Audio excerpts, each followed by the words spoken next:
to you all. Welcome to round 4 here at Bathurst in Australia. Of course, round 4, as I said, of our first day night racing. And joining me tonight, as always, of course, a guy that don't need any introduction. Some people say he's got the voice that will make Frank Sinatra blush and go a bit jealous. Others, on the other hand, say that the 7 deadly sins were not enough of a voice like that. All I know is called Not Fernando. I really don't like these introductions. There's way too much build-up. No, stop with the introductions. But anyway, hello everybody. Welcome to round 4 into Bathurst. It's our first non-F1 circuit on the calendar, so something a little different.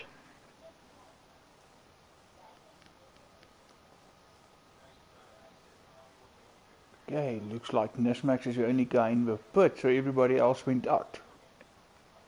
Let's just have a look.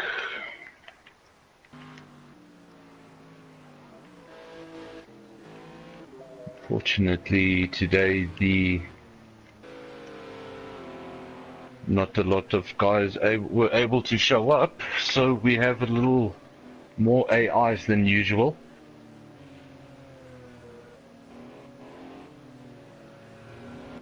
Currently watching the judge in his Porsche. He's been pretty loyal to that manufacturer, unlike some of our other competitors.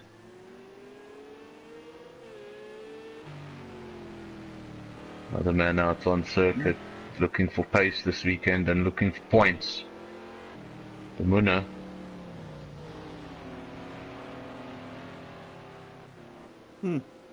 Devon Ellis actually looks like Devon seems in a hurry. Munna, of course, just taking his time, still on his outlap.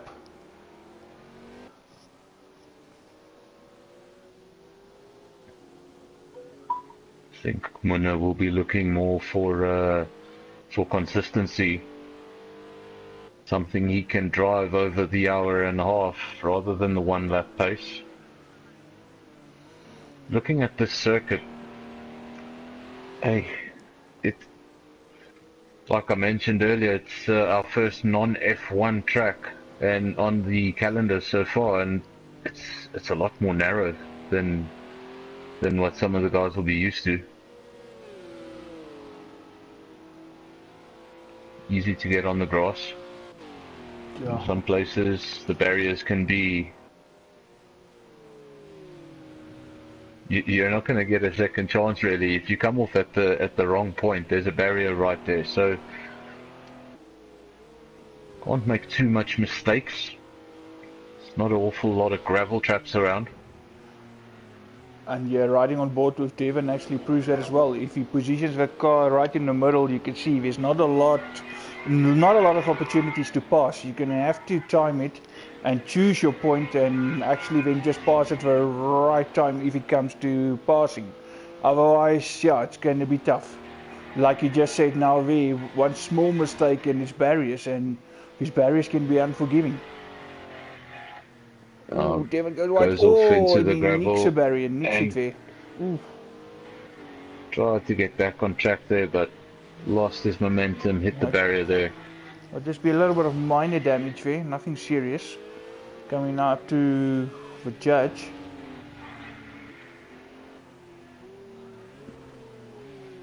It's a tough one, even if you're on an in-lap.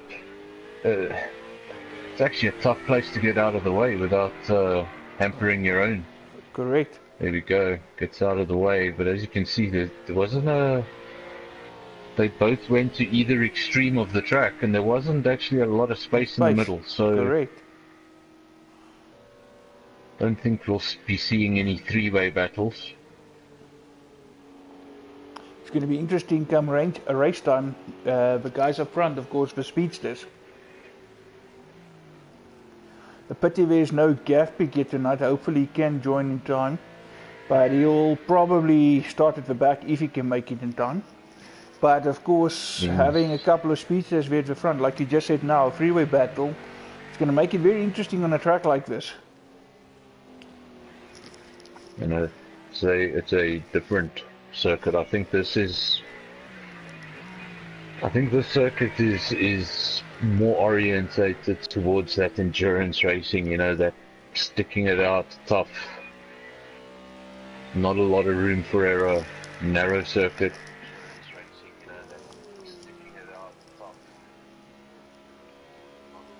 It's going to be an interesting race.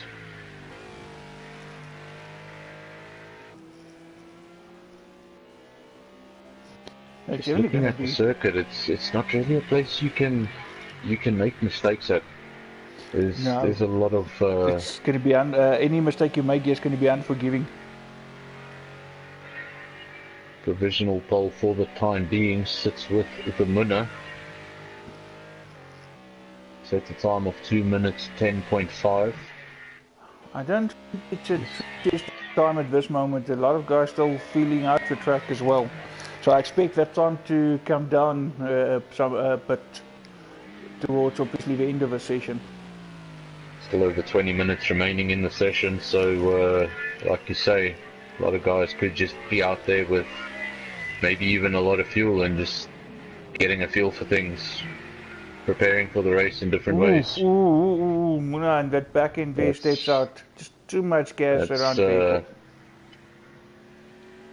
Just using this as a qualifying, but also using it as a practice session in the opening laps, and that's probably something Munna will not want to repeat in the race. We have Nismax out on circuit. He was in the pits until recently, so no lap time as of yet.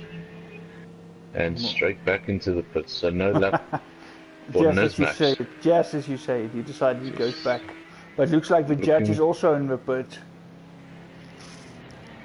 Looking for a human driver. There we go, Munna is back out on circuit. Also Devon out on circuit. Currently fourth, 2 minutes 12.3.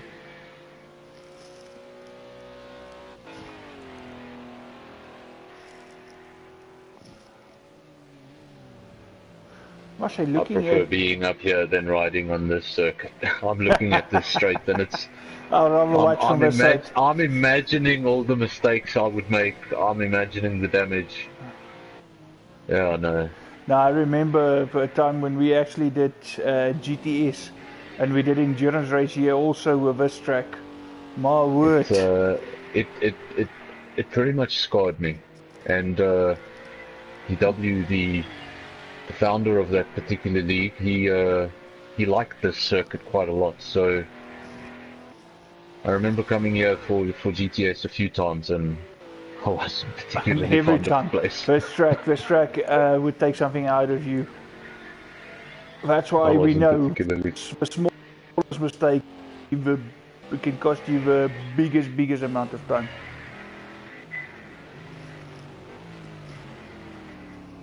Because here Munna goes again, just creating some distance. Just want some gap between him and the car in front of him. Get a different perspective of this circuit. It's obviously just creating some room. But it's nice. Thanks Mr. Director, for the change in camera view, so everybody can also just feel this track, view it from a different point of view.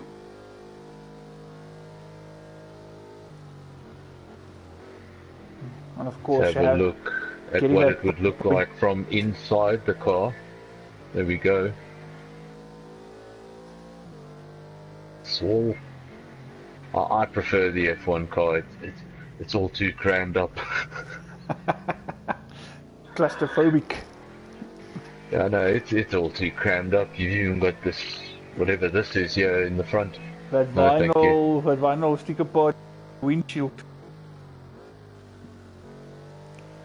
And then that visor pulled down, too much sun in the Munna's eyes by the looks of it.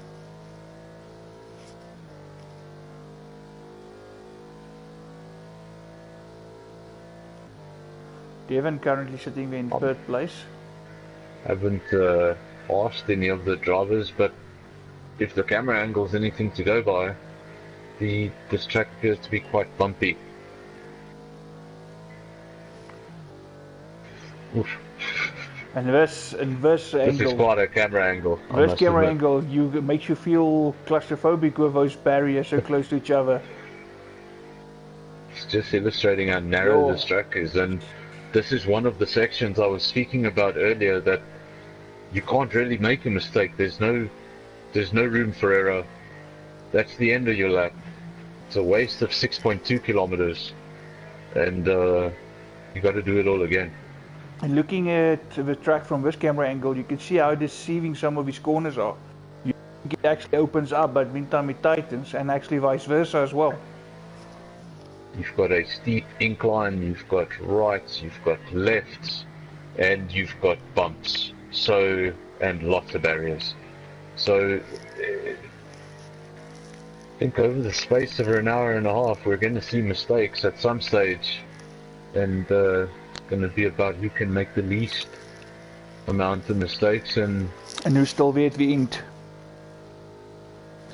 Because that's when when you get the points. The whole thing about endurance race, you still need to be there in the end.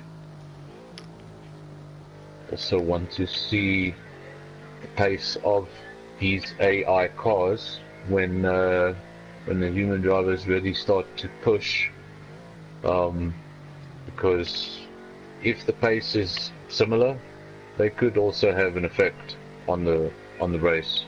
They obviously don't pick up any points, but can be seriously frustrating when you can't get past an AI car. And yes. Looking at this narrow circuit, I think that's a possibility. Devon currently third, also in the pits. Let's have a look. He's out on track. We've got the judge. To fourth, because Nismax actually went fastest by a whole second. 2:08.3 is now your provisional pole time. 1.2 seconds the gap. Almost 1.3.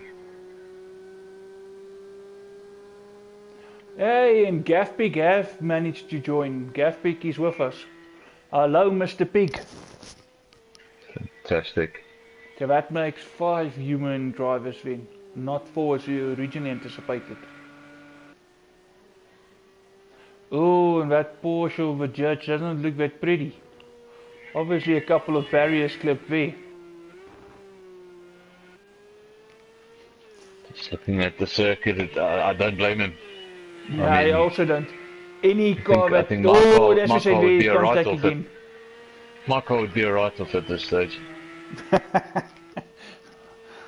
No, you know what? Any guy who makes contact tonight, I'm not going to be harsh, and I don't think anybody else will. But if you manage to get through this race without any damage, wow. This is almost a 6.2 kilometer Monaco. So, no thank you. Monaco on steroids, and yet it doesn't look anything like Monaco, but if you think about the barriers, the narrowness of a track, it's actually, Monaco is a good one to compare it with. Just imagine that for one, when they compare Hungary to Monaco, and they call Hungary, for many years, Hungary's been known as Monaco without barriers. And it looks nothing like Monaco. No. It's the twisty, difficult to pass nature of the track. That's what they are comparing to Monaco, and in this case, the twists, the bumps, the barriers, and then obviously it's much longer. So 6.2 kilometers, it's one of those circuits that if you get damage right in the beginning of your lap, you're going to have to do an entire lap with a car that doesn't feel too good before you can get back to the pits. And the judge managed to post a time. Now that takes him up to 9th place. Nicely done for the judge. No time yet for Gavin. He was the latest one to join us. Great to have him on track. Yeah, he's on track. He's definitely, and he's got his favourite yellow Renault. He's there in his Renault. Which of course is one of your favourite cars as well, Mr. Not Fernando. I almost water at the mouth when I think that in France there are several of those cars driving around as police interceptors. So seriously, when there's a chase and when this guy doesn't want to give up, that's what they set after him, and he never gets away. There's actually a video on YouTube of French police in one of these things catching a motorcyclist. So you will move to France just to join the police to drive one of those? Yeah, I don't know if I'd want to be a cop in France. I don't think I want to be a cop anyway. They've got a whole bunch of problems going on. We've got a few problems over here, but Europe's got a whole bunch of stuff. Yeah, true that. So everyone has its own problems. Everyone has its own problems. Half of Europe has taken loans from Germany, so it's actually all a little messed up. It's like have a look at the top of your timing screens. Nismax with got Nismax 7, still the 206. Yeah, that gap is now 2 seconds between him and Wuna, more than 2.5 seconds. Going faster and faster. So that first lap was a 207, now he's done a 206, going even quicker, showing his pace. Let's see how Muna responds to this. To beat. I think the guys tend to sandbag according to the competition. So, you know what I mean? I think Muna will go faster now, he will react to that time. Yes. I think the first couple of laps were, yep, he did bring that gap down a bit, definitely. From a 209 he's now down to 2088. Put that gap down. By it's now 2 seconds flat. Let's have a look. Where is the judge? He's in 9th. Where is Gavin? Yet to set a lap time. In the Renault RS. I think he's actually on a hot lap now. Have you seen the steering wheel on this car? Running a bit wide there. The steering wheel on this car is the closest you're going to get to driving an F1 car on the road. I wonder where he's Mr. Monster Energy tonight, because that sign always reminds me of him.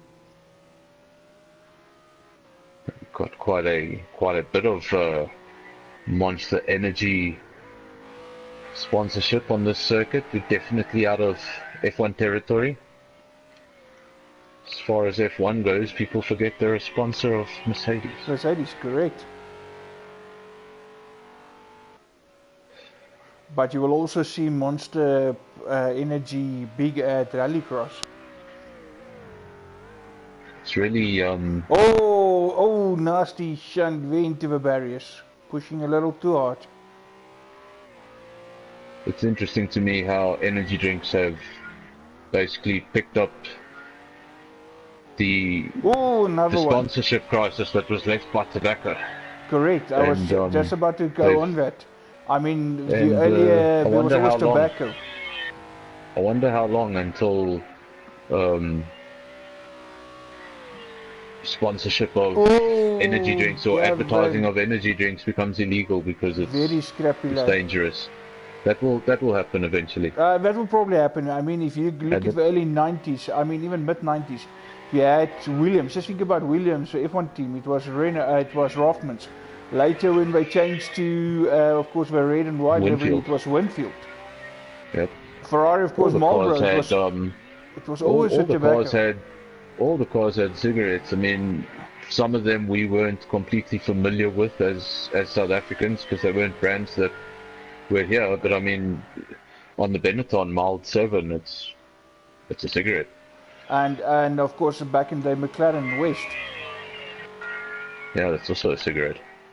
It's actually, they were the first guys to really mess around. France actually introduced that tobacco law a very, very, very long time ago. I think in the 1980s already, Formula One couldn't have tobacco sponsorship in France. And West were one of the first companies to mess with the livery. And they weren't very creative about it, but they changed the name to East. And that was allowed for 2 seasons before they banned that too. Just as a joke, they changed. The cigarette was West, and everybody knew it was called West. And then in exactly the same font with exactly the same logo, it just said East. Yes, I remember that. I mean, if you look at Ferrari always had the Marlboro on the rear wing. When you would see, when we go to a track in a country where it's banned, you have a plain white wing. Then the next race you'll have Marlboro again. Then of course you will see no Marlboro the next race, depending on the country they were in. Until it eventually got to the point where it completely fell off. Where they would have Marlboro and then they wouldn't have Marlboro, it would be blank. I don't know if you remember, there was a time in between where they used to put a barcode. That's it, correct. And they actually banned the barcode because they found that at certain speeds, with the vibrations of the car, your brain read Marlboro, even though you were looking at a barcode. You knew what that was because of the colours. You must give it to the guys who designed that livery. That was some creative thinking to get that sponsor name still in there. I actually do miss those times, watching to see what the teams would come up with. I think Lucky Strike was Look Again. Benson and Hedges was quite creative. Buzzin' and Hornets. Jeez. Yeah. And of course, Benson and I mean, if you're sitting in the Jordan. stands watching cars go past you at 250 k's an hour, Buzzin' and Hornets, Benson and Hedges, you're not gonna it's all gonna look the same from the stands. Gaff Big still with no time. Muno has managed to close that gap. It was 2 seconds flat. It's now 1.7. So slowly but surely he's gaining more pace. 208.5 now. Who's best? Nizmax in the pits. Let's have a look. Where is the judge? He's also in the pits. Gavin out on track. No lap time. No, not at all. So he's actually been out there for quite some time. Not to have a lap time. So obviously plenty of mistakes. Yes, keeps putting it into the barriers into the pits.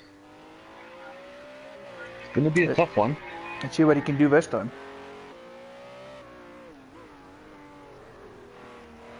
Of course, coming back to the whole tobacco thing.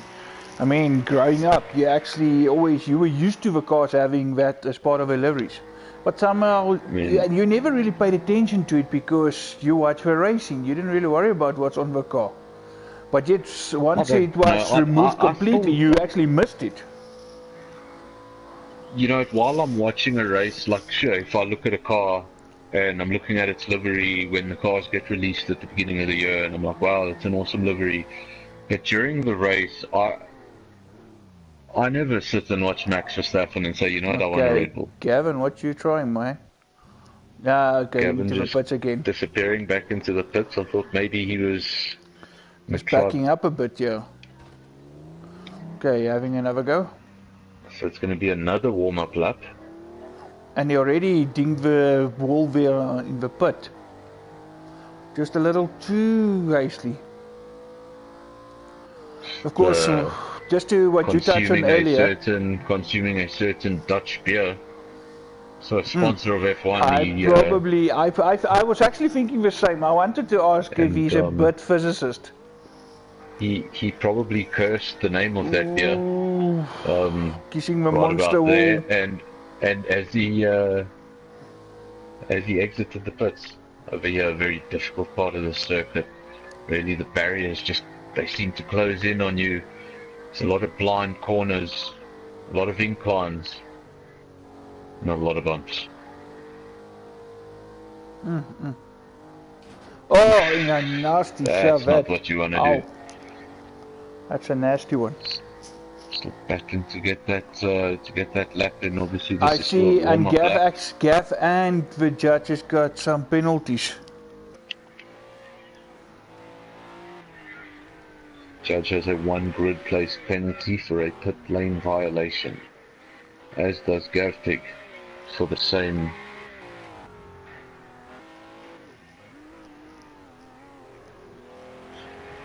I'm not quite sure what Gavin did there, because when he went into the pits, he obviously selected it off the menu. We saw him disappear off screen.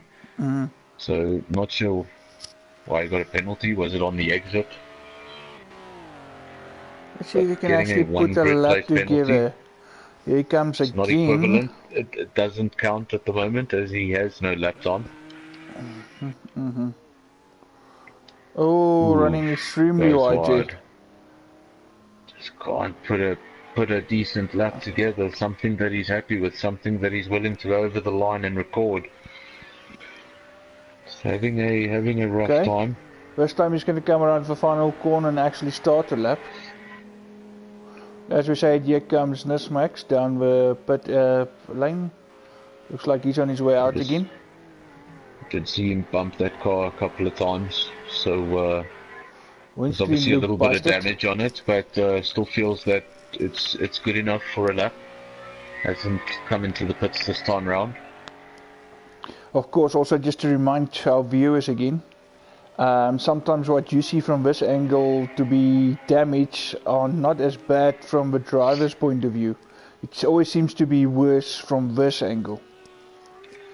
It seems like when the guys get their cars repaired, from the spectator, from what we can see, we don't see the repairs. So Correct. Sometimes by the end of the race, we see a car that really shouldn't be on circuit, but it's still going around, and there's a good example. Look at the judge. Doesn't look like that to the driver. Look at the judge. He was in the pits, and yet it looked like nothing was done to that car. Watch me. The bumper at the back completely flattened, as is in the front, sticking out on the sides. That's not what you want for aerodynamics. One thing you must say, you must say one thing with that car. That car looks like an actual VW bug with that nose. And more like the old bug. He shortened it a bit. The modified VW bug. So I just want to come back to what we touched on a little bit. Of course, energy drinks replacing the tobacco thing, and of course, whoever stuff in energy drinks, before you know it, they get banned. Imagine a team like Red Bull. What you call that team thing? Well, because the whole team name is based on the energy drink.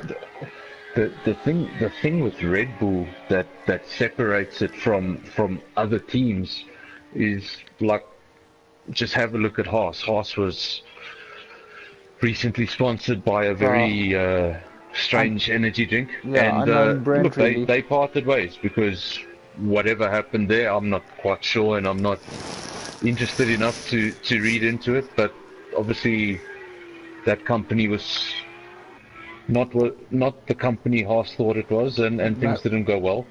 But in Red Bull's case, Red Bull actually owns the team, so they wouldn't be able to put their own name on their own team, and that would surely cause them to drop out of F1 along with Toro Rosso, because it's the names of the teams. That's it. And it's literally all over the car.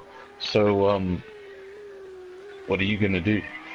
And I mean, ban energy drinks, what's next? Before you know it, they ban this live stream of us. With this rate of banning stuff. Because motor racing is dangerous and we're promoting it. Yeah, fantastic. I will never understand the mindset of certain people. No, if you're racing is dangerous. If you're looking for fake outrage, you can always find it. You just have to look in the right angle, and you'll see it. Motor racing is dangerous, but yet when you're in an aeroplane in the sky, you're traveling at a much faster speed. Oh yes, traveling at what the average 747 used to do, I think 600 kilometers an hour. Yeah, anything from 600 up. That's with 400 people in it, and I know it's. With that, motorsport is dangerous, but if you look at not counting 1994 with Roland Ratzenberger and Tnr. Those accidents could have been very different with slight changes to the car. And and they made a lot of changes. Deaths, if you look at Jules Bianchi, if you look at what happened in F2, they have improved the cars, and in both of those cases, they were really unfortunate freak accidents. The chances of him being on that part of the track, and it was a freak accident. And there's always going to be an element of risk in motorsport. That's it. If the flags were out quicker, that recovering vehicle was sent out later, it could have been a different story. I mean, there's your 7-time world champion, Michael Schumacher. He broke his legs. Well, broke his leg. He got back in the car a few months later. He went on to win another 5 titles, which ultimately came to 7 overall. And, I mean, look at where he is today because of a skiing accident where he actually survived motorsport. So the sport also advanced so much, and it became so safety conscious. You've also got to remember, what about all the years and years of motorsport Schumacher did prior to F1? Yes. These guys do a lot of other motorsports before they can get to F1, and a lot of those motorsports don't have the safety as F1 safety of these things. So he survived all of that. I mean, if you look at the motorbikes, I said MotoGP world champion, Nicky Hayden, American rider, and he won a championship. Wasn't able to win a second, but he stayed in MotoGP for quite some time and became a fan favorite. Was an American rider.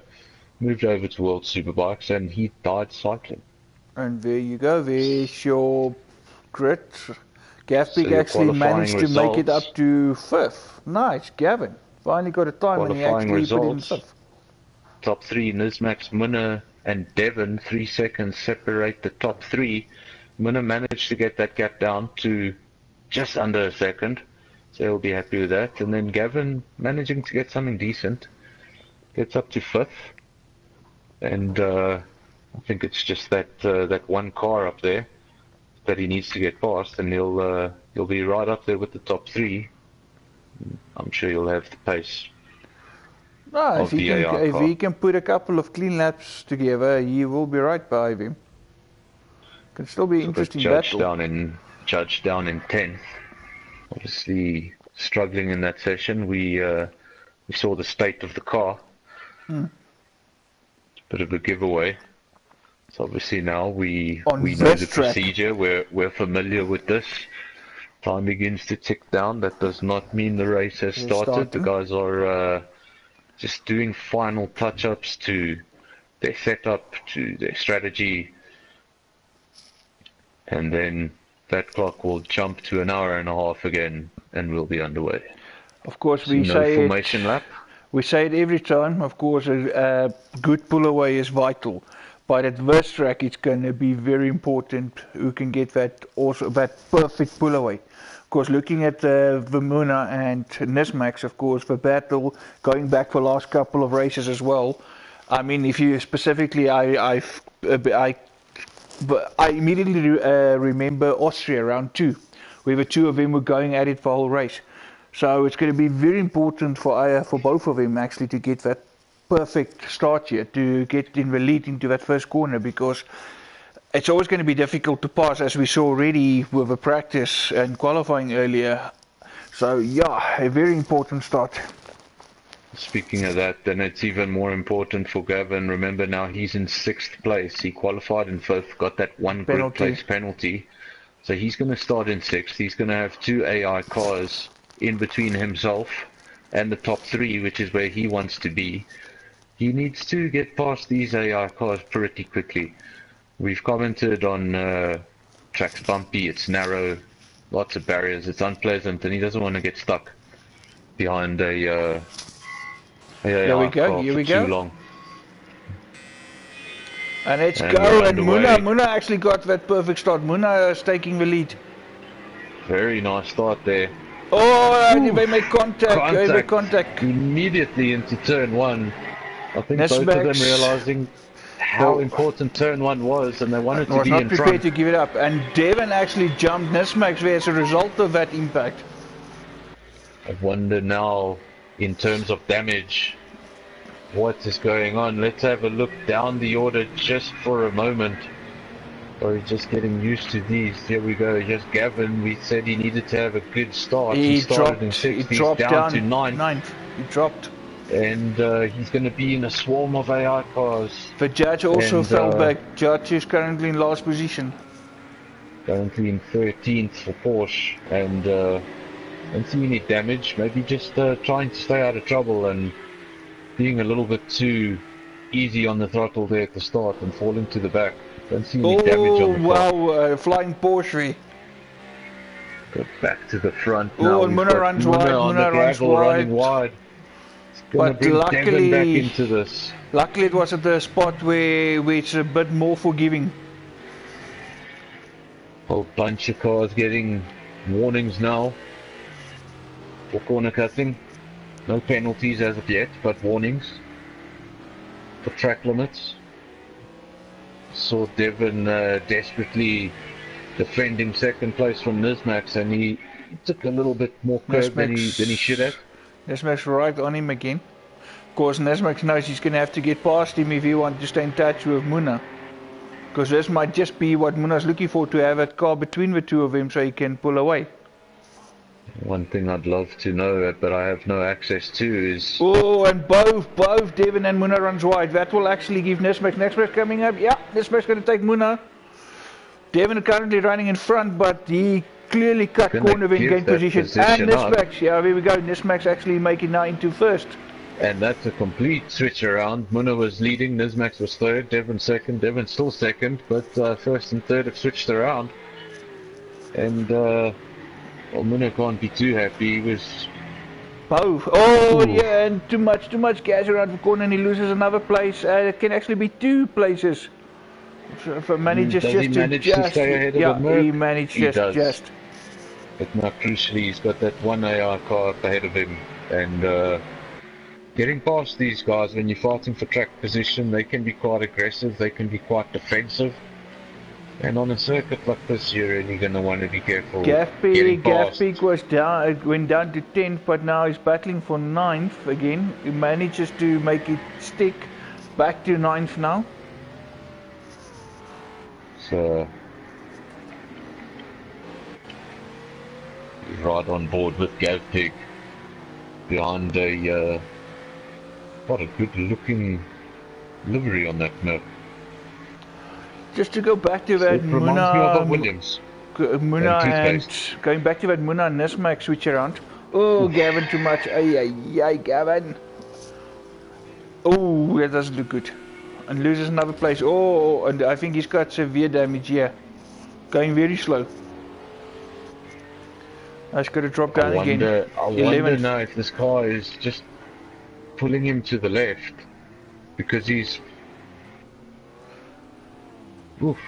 Yeah, he's there comes the Judge. Yeah, it. no, he's got a lot of damage. He's just allowing him to come through. That switch around with Nismax, and yes, he did. Actually, yes, that's why it's going so slow. So Nismax and the Muna, when they switch around there, it's basically when Muna was leading, Devon was behind him. It's like follow the leader, and when Muna went wide, Devon also went wide. Is of course, you get so fixated on the guy in front of you, you check his braking spots, you follow his line. So, and occasionally that guy runs wide, you also tend to run wide. Oh, and now Nismax clipped the barrier. And he clipped the barrier as a result. I think he actually hit the tyre wall pretty hard there. Yes, from that angle he did. There we go, you can see a bit of damage there on the door. Now I'm sure, now I don't know if the damage was from the tyre wall or if that damage was from the turn 1 incident. Now, surely 2 heavy impacts on the right hand side of the car, he's going to have some sort of damage. But now this track looks to be going quick. Gaffby coming into the pits now. Still looks to be going quick. Gavin into the pits. Obviously now he will be in last place. Maybe that will be a good thing. It will bring him out into some clean air. And the Muna has dropped further down. He's dropped down to 8. maybe just fill up the car and see how far you can go. You know, Munna's in 8th. He has also received some warnings for track limits. Now 9 seconds behind Nismax. Yeah, he's behind a bunch of AI cars on this narrow 6.2 kilometer circuit, and you need to get past without getting damage, without affecting your race. And easier said than the done. AI are actually set up in such a way that they're not supposed to really challenge the drivers. There's a reason why they set the AI level a lot lower. But what happens is, if you're a fast driver like Munna, then you'll end up getting stuck behind cars that are much slower than you, and you're just stuck in the midfield and your lap times are doing nothing. Speaking of lap times, let's just bring up that screen just so we can compare. The Munna on his last lap doing a 2-minute 24, Nismax doing a 2-minute 11. That was actually his fastest lap as well. That was his best lap. You see finding pace early on. Ooh, Munna goes wide. And as we take the timing screen away, we find Munna on the grass. He's now in 8th and he has to defend a position. Let's go back to the front and have a look at your leader, as was the case last week when my co-commentator decided to abandon me. Won't bring that up again. But yeah, he ran away with it. He ran away with it in the last race. The gap just got progressively bigger as the race went on, and he never really got challenged for the lead, and he dominated. And now we've had a very complicated first couple of laps. We're only on lap 4. But now Nismax just settling down. Devon keeping that gap honest. It was 1.5 seconds, it's now 1.3. But Devon looks comfortable in this early stages of a race. He definitely looks the most comfortable of top human drivers. I wonder if Devon might just, out of the human drivers, have the least damaged car. And playing the long game. That gap has gone up slightly since I mentioned it. I know Nismax actually listens to our stream. Maybe just reacting there. There we go. Flick of the lights. Absolutely love it. Of course, it can also be Devon going through those sequence of corners slower to prevent any damage. You see now the shadows starting to cast over the track. Munna is now, Munna's still in 8th position and now 11 seconds behind Nismax. Okay, looks like he actually, he made up a position battling here with the AI. Oh, and the AI goes, that doesn't look good for the AI. The AI has been sent on his way, courtesy of Munna. He's having none of that. He said, no, I need to get a move on here if I want to still be in this race. So he's going, and he's actually going to make a move on the next AI. There we go. Munna up another position. Inside. Nicely done. That takes him now back into 6th place. Can set off after 5th. Let's have a look at the Renault driver, Gavin, currently in last, 13th place. Hasn't had the best start, but it is an endurance race, and who knows? Correct. You could fill up the tank, just have a bunch of tracks and have a bunch of laps in clean air, and maybe just have a short pit stop at the end to top up on fuel and put on a fresh set of tires, and you can still have a decent result. Just needs to keep it clean from here on in, and no more off-track excursions. As for the Porsche, the judge has found his way up into 10th place. Bit of a very quiet race, but he's moving, and it's getting darker now. Yes.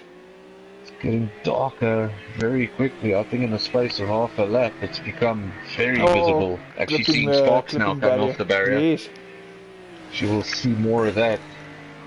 Now what we said, this track is narrow, not a lot of place to pass. Now another factor that we forgot to mention earlier, which we see now, darkness. Is the nighttime. Hey. It's I very, challenge very him with different. Judge, and he's actually going to take it. Judge losing a place there. So, you know, sometimes just going into this night mode so quickly, it can actually, well, it's happened to me personally. I actually start missing braking points. Yes. It's just things look slightly different, and I don't know. No, I start I'm with you making there. silly mistakes until I'm a few laps into it, and then I'm okay. But if I practice Bahrain the whole week and the day, and then we have the race at night, I'm like, oh damn. It's not the same because yeah. I'm gonna miss a few braking points. Especially if you're used to a certain marker or something on the track and you drive with that. Now comes it's completely different. And the track is still the same, but what you're using in your line of sight is now not the same. And that lighting is different. And of course, having lights on trackside like Bahrain versus full daylight is also different. No, definitely. We've actually got the judge in 10th, he's got an AI behind and just ahead. I don't know if he'll be happy to stay there or wants to progress. I see Devon, yeah, Devon is now on the pitch. Sparks coming off the barrier there. And Nismax now with a 6.5 second gap to the first AI. Really using all of the circuit. You can see he's going for all out pace. Of course, Mr. Judge with another penalty. There's Devon, he's come out in 12th. So he's actually come out just down the road from Gavin. Gavin behind him in 13th. And luckily he doesn't have any AI cars ahead of him, so no traffic. Can just get a couple of clean laps. Get used to the light. Of course, my co-commentator, we spoke about it earlier, him and his love for Renault. I obviously gonna make it clear. There's my favorite, this Audi. I just absolutely love this Audi. The yellow light, the red livery, the way the car's designed. I'm just absolutely in love with this car. That will always remain one of my favorites. One thing, you know, it would be so amazing to see. And the 9-hour that's coming to Kyle Army in a couple of months' time has given me hope that just maybe my dream will become a reality, and one of these simulation games will pick up Kyle Army as a circuit. Yeah, we've been waiting for that. Project Cars 2 or GT Sport or Assetto Corsa, I don't care. If I don't have it, I'll buy it. If it's got Kyalami, I'll buy it. If it's got the Kyalami layout, I will buy it. And if I'm not mistaken, Assetto Corsa is the official game to the Blancpain, the Blancpain series. I actually read it somewhere. So chances are, I believe there is a Kyalami mod already available for Assetto Corsa, but for PC. Nothing like that announced for console as of yet. So, but it would be fantastic. I actually do have Assetto Corsa. I just need to get the dust off of it. But so give me a reason to get the dust off of it, I will. CF play. We will play Assetto Corsa just for Kyalami. Oh yes, I mean. Then of course that's going to be one of our endurance races going forward. Live stream a race at Kyalami. Another thing with the Assetto Corsa is there's cars that come with the game, and then there's obviously cars that you can buy, you know, in the store. Nesmax like just ran over something there, which looks like it might be the remaining pieces of Gav Peak's rear wing that he lost earlier. And can obviously buy packs. One of the packs you can buy is a Ferrari pack. And in that Ferrari pack, there's obviously several Ferraris, as well as, I think, 6 or 7 F1 Ferraris. And I mean, we've got, I think, Raikkonen's championship winning car is in there. 1 or 2 of Schumacher's championship winning cars is in there. Kimi Raikkonen's race winning Lotus is in there. So there's a few cars that I'd be quite interested in taking around the new layout of Kyalami. Last time I ever saw Kyalami, actually the only time I ever saw Kyalami on any racing game, was actually the World Superbikes franchise. They had Kyalami on their game for 4 or 5 years, but not the present layout. No. Obviously it's changed. Obviously with Porsche now owning the track, a lot of changes to the track, yes. If you look at the circuit, it's still got its basic layout of what it was. Not a big change like from the track of the 60s, 70s and 80s to what they built in the 90s, which was a completely different circuit that the drivers didn't particularly like. Actually, the F1 drivers of the era were very fond of Kyalami. It had a straight that at the time wouldn't be anything impressive, but in its day it was pretty iconic. It was a 1.1 kilometer straight with a kink in the middle of it that you used to take at full throttle. Yes, and it's still got that distinctive a little kink. bit of S's, and there wasn't much to it really. It was all about speed, and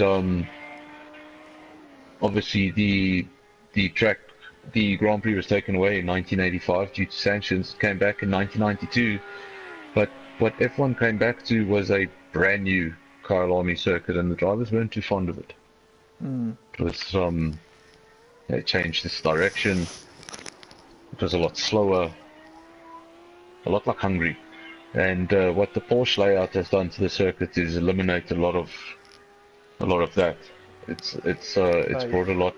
It's made a lot of the corners so much more easier to pass in, and so you can actually, it's more speed that you can carry into those corners now. Obviously, turn 1 is not where it was. The Pennzoil corner is no more. Where the Pennzoil corner once was, the track continues for another 300 or 400 meters, and then you get turn 1. So the straight has been lengthened. That's one of the things.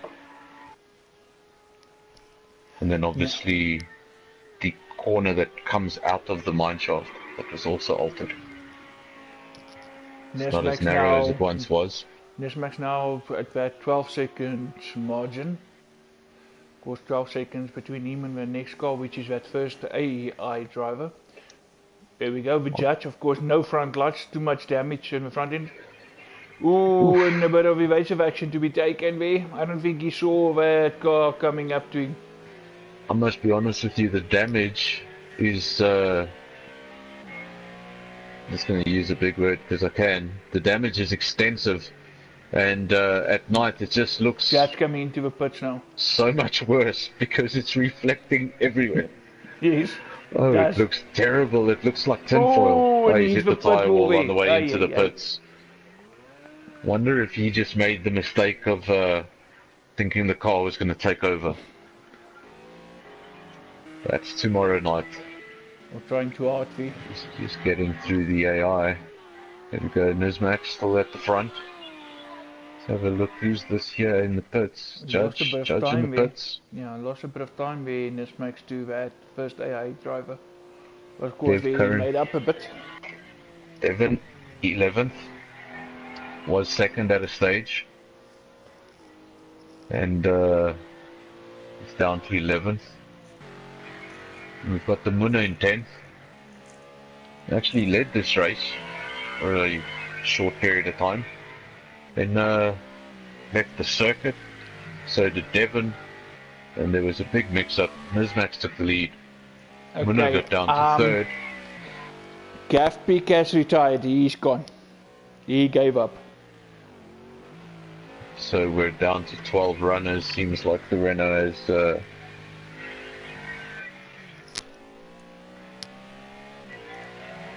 There we go. We've actually got Gavin with us in the commentary box. Can you rejoin the race? Okay, let's your car is, thumbs. you can give it a try, but so your car has disappeared from circuit, so yeah. Okay, of course, one downside to this game compared to F1, because if F1, if you disconnect, if your AI in some cases take over, so you can actually rejoin in certain cases. It's actually something in common with GT Sport. If you leave the lobby, you can only rejoin as a spectator. You can't. Correct. You can't get back in. F1's quite unique in that. Yes, you have a power failure, you can quickly come back in and they reclaim your car. Where some of these guys can learn from F1. My early days of league racing, I was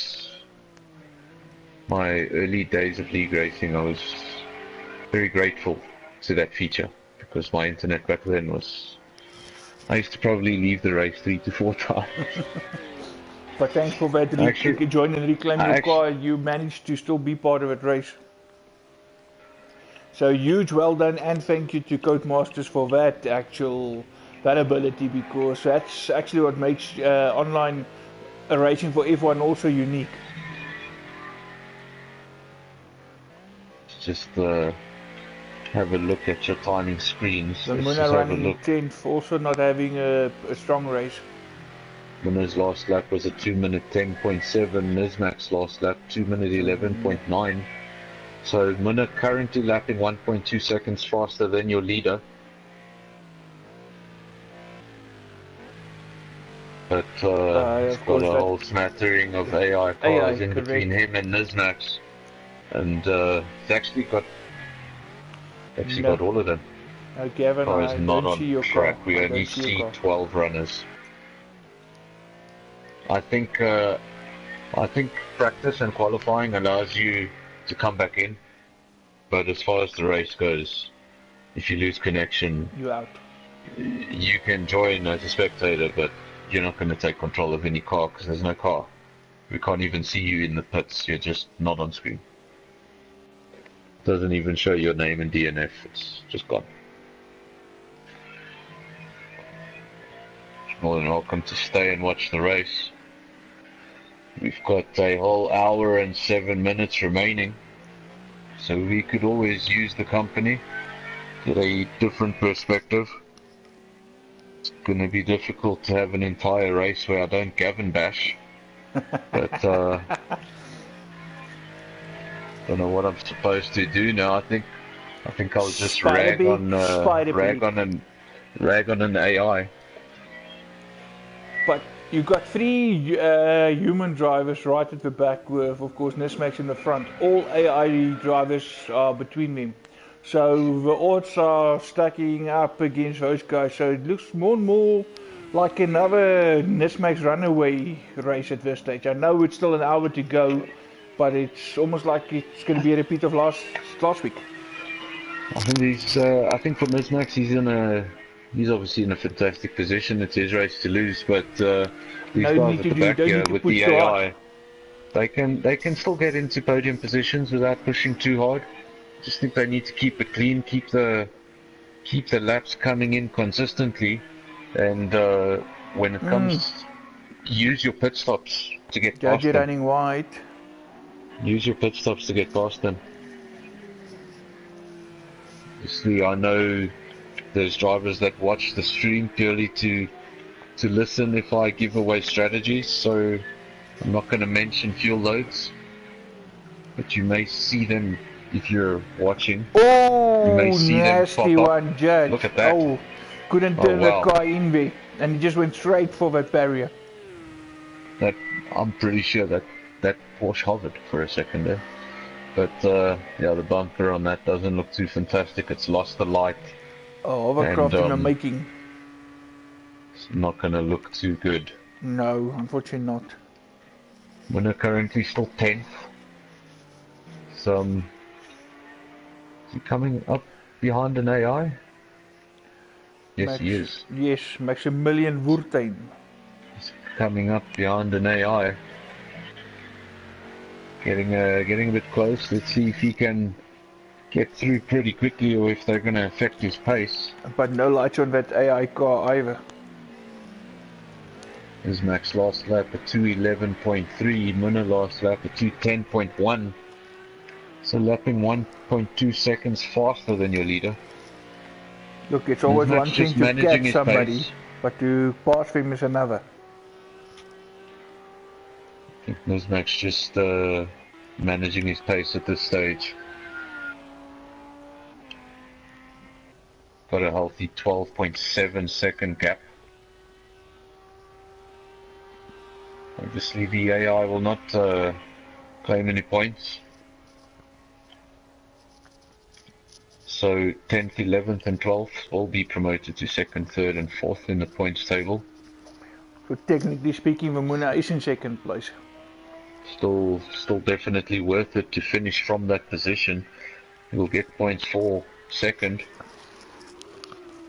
And we've seen this track be tricky and just needs to make one mistake and things can change very quickly. But for now, healthy gap at the front.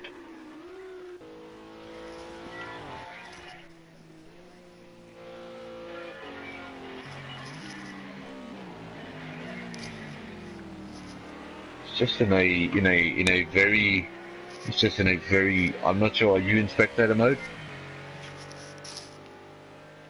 Do you have a timing screen on your left?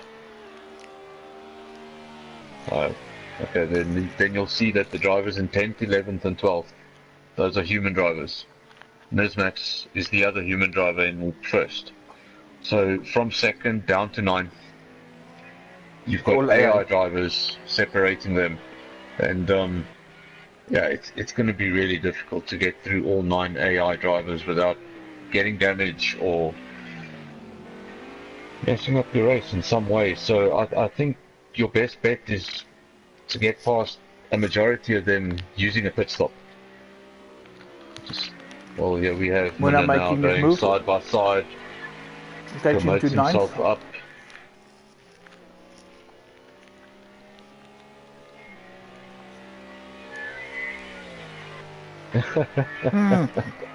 You would.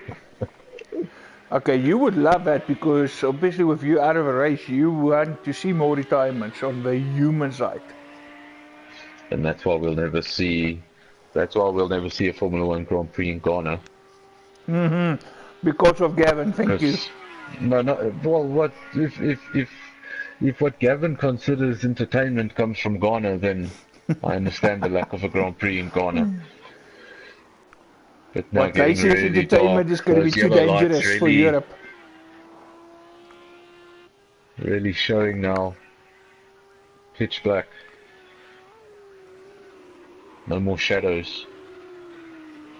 12.9 seconds. Just managing his pace. He's not really getting caught, but he's not really running away. Just keeping it clean. Playing the clever game. Obviously, the Renault technical advisor, Alain Prost, 3-time world champion. His nickname in the paddock was the Professor. And the reason for that was Alain Prost only did what he needed to do.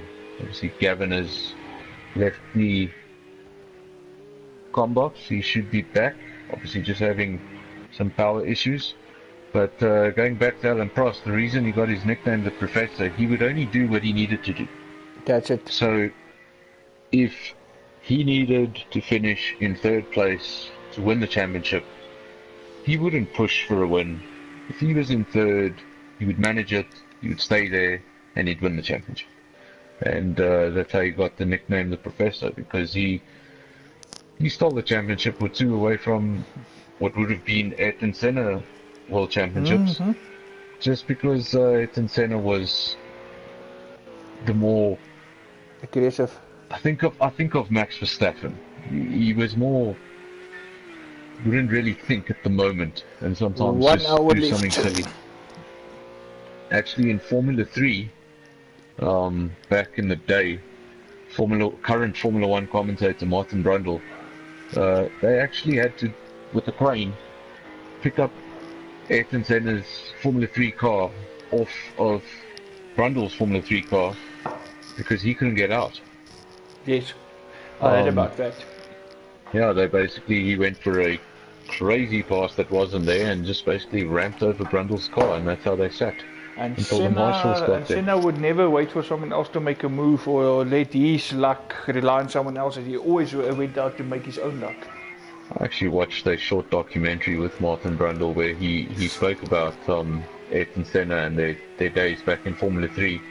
And it's actually quite interesting that when they got to Formula 1, Ayrton Senna became the superstar, the three-time world champion that we still speak of today. And Brundle, he was a midfield runner that got podiums occasionally and then became a commentator. And in Formula 3, Brundle beat Senna often.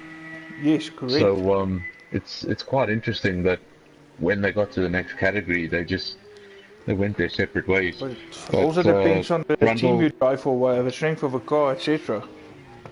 Brundle said that Senna's strength was he used to mess with other drivers' heads. Yes. And it was all in the psychology. He said he would go for a move that no other driver would go for. But the guy that was defending, he would put you in a position where you look in your mirrors and you say, that's Ayrton Senna. I know he's coming through. I'm just going to let him pass. Either I'm going to let him go, or I'm going to have an accident. And I'm out of a race. And if you didn't let him go, you usually had the accident. And that's the race gone. Starts Alain Prost. The final race of the year, 1990, Japan, Suzuka. Senna leads the championship by 1 point from Alain Prost. Prost starts on pole position, Senna starts in second. Senna took Prost out in turn 1 and won the championship. That was all he needed to do. He admitted to it 3 years later, of denying it for 3 years, but he actually did admit that eventually that it was really revenge for the year before. The year before, Ayrton Senna was taken out by Alain Prost, who at that time led the championship by 1 point. And there was enough for him to win it at that stage. In Suzuka. And so Senna just did the predictable. Judge obviously sitting in the pits. He's stationary, currently in last place, 12th. Gosh, a lot of damage. Just 12 runners remaining. Devon 11th. Still be hoping for something out of this race. Obviously he will get a podium. Just won't be a on-screen podium. Muna he's missing half of his. Hanging around in 9th place. Looks like he's missing half of his light allocation there at the back. Luckily it's not one of his headlights. Okay, here we go. Welcome back, Gavin Mr. Gavin's just strolled back into the comm box. Hope you're back on power. There you go. So we are currently riding with the Muna. Let's just have a different camera angle. There we go. Oh, this looks nice. Ride on board on the bumper cam of the Muna, currently 9th. It's got a best lap time of a 2:10.1. Is that right? Looks like there that. We go, currently in 9th, and he's 3 seconds behind his next target. That's the AI, currently sitting in 8th. I'm not even going to try and pronounce that surname, but I'll just say his first name is George. Uso. So now Muna needs to get past George, who's 3 seconds up the road. There's Max still in the lead, and that gap's growing at the front. That gap at the front is growing. He held it at 12 seconds for a long time, and now all of a sudden 16.8 seconds and growing. Maybe Nismak's just reaching another phase of his race and just opening it up a little bit.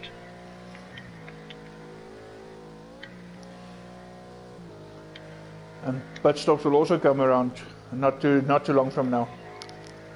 Nismak's best lap of the race so far was a 209.1. I believe that is your fastest race lap. It is. Definitely. Only one who did under 210. The only man to go into the 209s. Then we have the only man to be in the 210s, and that's Munna. That's a 210.0. So just falling short of the 209s. So there we go. Obviously, we don't know what is the fuel situation, but Nismak's still going around. He's been driving for 35 minutes. Obviously has a heavy allocation of fuel. Looking to go deep into the race, and then maybe just coming in towards the end with 20 minutes remaining, 30 minutes remaining, coming in, putting in on a fresh set, topping up with a little bit of fuel, so it'll be a short pit stop, and he'll be on his way again with a much lighter car and fresh tyres. I think from this position, if he does have a lot of fuel, his best option is just to go as deep as he can. And that can also explain why Munna got such a good start on him at the beginning of his race. If he was on a heavier fuel load. This part of the track here is what nightmares are made of. I think this is the reason I don't play GT Sport. Is this section of Bathurst. It's insane. So bumpy, so twisty, barriers all over the place, and downhill seems to have the end of corners. it. 18.3 seconds now the gap. And as I say the gap, it literally changes in front of my eyes. So 19.5 seconds the gap. That's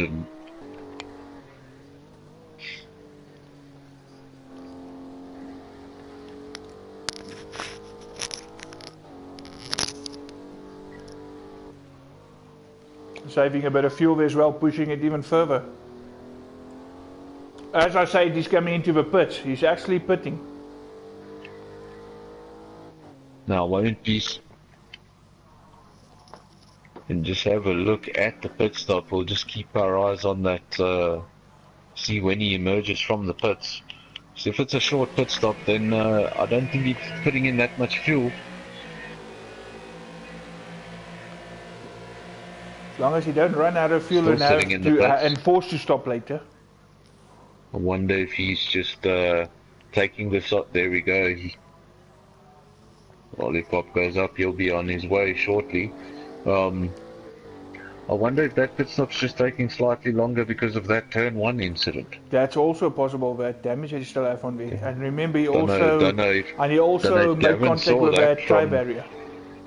I don't know if Gavin saw that from where he was on circuit. Maybe we can get the driver's perspective. But in turn 1, the leaders, Nismax and Munna, they actually made contact. They were both pretty determined to come out of turn 1 in the lead. And the Munna now is past Nismax.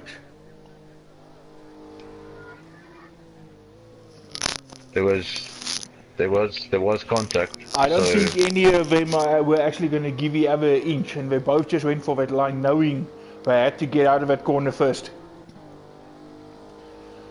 Fantastic. Yeah, but they all still have more inches than you, Gav, so don't worry. We know they do. I have no idea what you're referencing, but I can imagine. Nismax is currently 9th, and your top 8 drivers. This is not good, guys. It's all this AI. This is not good. Your top 8 drivers are AI. Top 7, because 8th is Munna. That's right. Munna currently 8th. He finds himself just ahead of Nismax actually, and this could be interesting. I don't think he's gonna let him go and be on his way that easily. No, we're not. No, they're not. There's a huge gap. Just look at your timing screens there. You'll see that Devon is 1 minute 15 seconds behind your leader, and the judge is 4 minutes behind your leader. That's more than a lap already. Devon in 11th, judge in 12th. Let's just go to your trackside camera so that Judge being lapped. There we go. Wait, are you seeing what I show you, or are you in your own spectator mode? Okay, so this is fantastic. I'm in control. And you just love being in control. Oh, and Judge, he runs wide again. Judge runs wide into the gravel. That's not what he wants. I see we've got 11 runners. Have we lost the driver? Have we lost the driver? We've lost the driver. We have lost Devon. I do not see Devon on the list. We're down to 11 drivers. Down to 11 drivers. I don't see Devon on the list, so no points for him. And Muna's now past George Uzo, and here comes Nismax now pushing his way through. He's going through, yeah, past Uzo now, so he's back behind Muna now. Last thing you want to do is... well, after the first corner, I would say he and Muna need to be careful of each other. The last thing Nismax is going to want, he's obviously in a very strong position. I don't think Muna's pitted. And the last thing he wants is to damage his car because of an AI, or even try and get past Muna. Rather than just waiting for him to pit again. Really wait for him to pit, and because you just... Muna's not going to give up the position. No, definitely not. So there will be a fight, and damage is always a possibility. And you know, it's dark, and like we've said, there's barriers, there's bumps, there's direction changes and elevation changes, and there's nothing easy about this place. See, Judge just going off circuit there, giving way. And this match is getting closer and closer there to Muna. Not sure if Gavin, who's joining us in the commentary box today, I'm not sure if he ever listens to our comments, but if you don't, just to catch you up, if you're sitting in this mode watching the race as we are, there's a glitch in this game that doesn't seem to affect you guys in any way, but whenever there's damage, if you guys come into the pits and repair that damage... look at that Porsche, it looks like a doggy wagging his tail with that loose bumper. We do not necessarily see the repair. So by the end of the race, you could have a car that looks absolutely terrible. I'm pretty sure the Judge's car doesn't look like that to him. But he is coming into the pits. I'm pretty sure he does, because here he comes.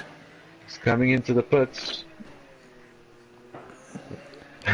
No rear wing as well. We actually saw you managed to lose your rear wing. I saw something missing on the back of that Renault. Nismax flashing his lights there. Telling Muna to... Is that Muna ahead of him? Is he telling Muna to get out of the way? Yes. Because Muna is actually making his way through the AI, and he's just following Muna. So these two slowly but surely making their way back to the front.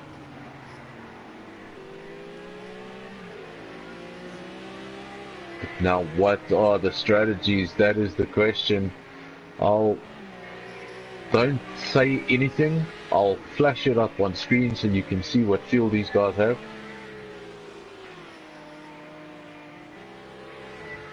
Did you see? It's Nismax. Okay. So. Yep. Judge. We're not going to say anything about it. There's definitely a difference. So that you have an idea of what's happening and who's in what position. But obviously a few Muna going a little bit wide. Nismax taking the tighter line right on him. Now I wonder if he'll be happy to stay behind Muna and let Muna push his way through the AI. Just if you can stay close enough behind, when they lose momentum from the pass, you can maybe just sneak through here and there, or if he's going to try and pass Muna and proceed through the AI on his own.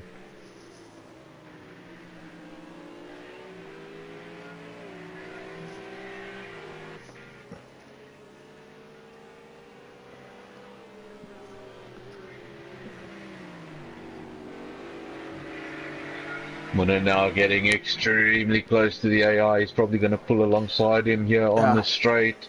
He's going to pass him into Visca's corner. At braking, yeah, there we go. Braking, he's got the inside and it's no problem at all. How long is it going to take Nizmax to get by? The Porsche just running wide. Not long, yes, right by him. He's following in hot pursuit, definitely. There we go, side by side. He's going to get a little bit of slipstream there from his championship rival. 5th and 6th now, respectively. Past. And up to 5th and 6th in the race. On your timing screens, 5th and 6th, but obviously no points for the AI. So technically, this is a battle for the lead. I'm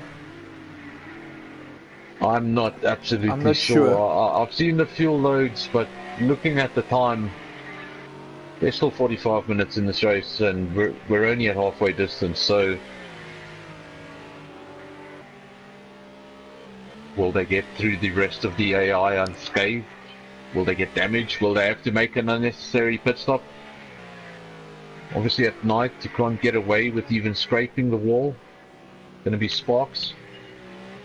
It's quite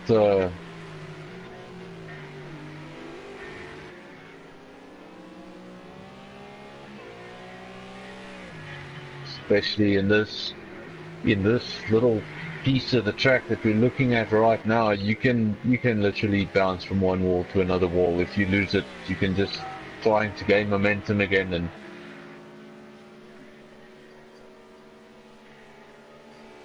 when it knocks off your back wing, it's pretty much over. The control's gone.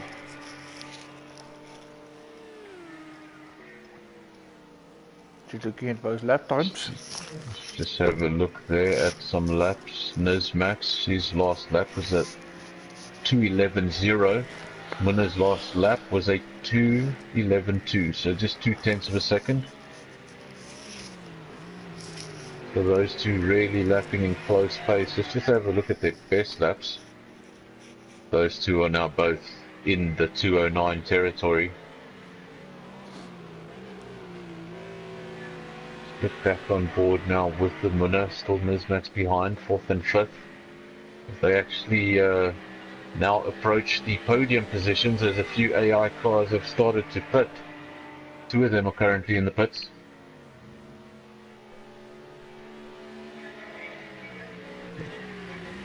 I really think he just needs to manage his pace.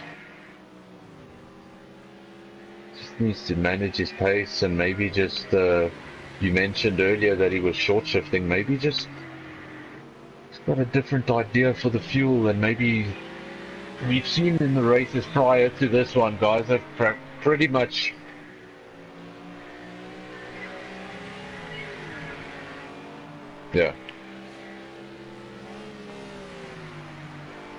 correct. Actually, the one and only time I ever commentated with the vet, with DW. We actually commentated together on one of these, on a Project Cars race, and it was because he blew his motor 3 laps into the race. So it was an oval, and we were very new to this game. Oh, at that time I still thought I was going to play this.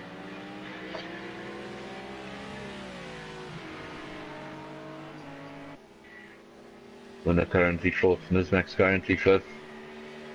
Nothing in it. Usually what happens is when Winner gets past the AI loses momentum or runs wide, and Nizmax is so close behind, he's able to just capitalize on the mistake and go through as well. This time it wasn't too easy. Winner thought about going up the inside, and the AI actually stuck a wheel on the grass, so defending quite aggressively. Now they're on the straight. He's going to try and pass how he passed the previous, and he does the same move. Oh, look at that. What happened there? He's lost pressure. You're running wide again at a very crucial time.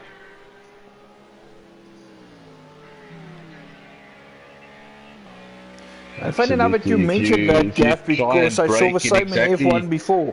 If you have it slipstream in exactly the same place and you've got slipstream, you're going faster. There we go. You're going faster. So you've got to brake slightly earlier. It's the same as it's the same as at the end of a DRS zone. You've got to brake slightly earlier because at that time when the DRS is open, you've got no rear wing. Oh no, Muna, that's Muna. Actually, too much fuel. Well, Muna now, we've seen it before. It just seems like if he makes a mistake, it annoys him, and another mistake or two will follow. Just needs to get his head down again, take a breath, shout out all the profanities that he needs to, and take a deep breath and get your head down again. Obviously, nothing wrong with this. No reason to rage quit. No reason to leave. He's going to finish second, and he needs the points here in round 4. Didn't get a finish in the last round, as far as I remember, and no, that was you. There we go. And now you didn't round finish 4, again. And Gavin hasn't finished, what, 2 races? So you're on a 50% streak. That's pretty good. Did you finish round 1 and 2? You did. Mm-hmm. This is terrible. I commentated on this stuff, and I don't remember.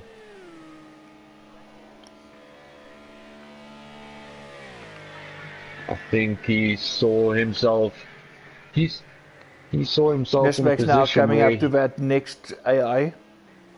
Saw himself in a position where, as far as track position goes, he was ahead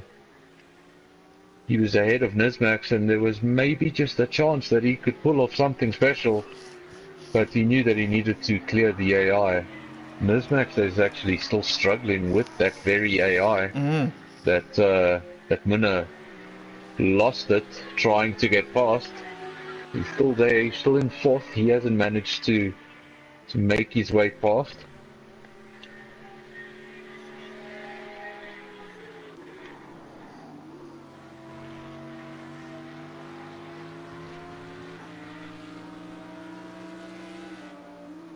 I think he knows that this AI obviously has to pit, but now getting awfully close, and it's going to hamper his lap times. But I just think that obviously Muna's 10 seconds behind Nismax, so I think he's pretty comfortable with his situation right now.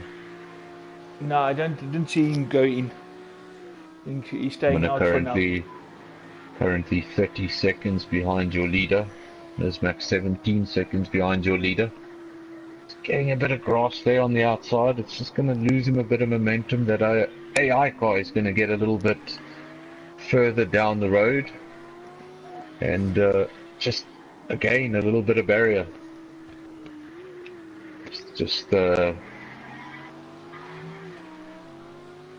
I wonder if Muna has had an off-track excursion. This is Muna. He's just getting. I noticed on the timing screen the gap between him and Nismax went from 10 seconds to, what is that now? That's 27. That's 27 seconds the gap. So he obviously went off circuit. Not having a fantastic time, but just needs to remember he's technically in 2nd place, and a lot of points on offer. Correct. Just bring that car home. Not sure about that point. Just forget about your mistakes for now. Don't think about them too much.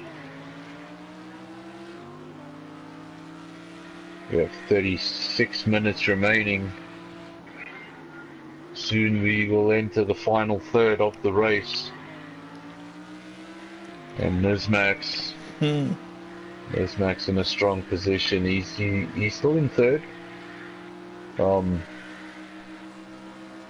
Still in 3rd. There we go. Will he go for it up the inside? The side's against it. He knows that the AI will practically just come in one after the other over the next couple of laps, and he's just playing the waiting game. He saw Muna come short, and maybe just put him off.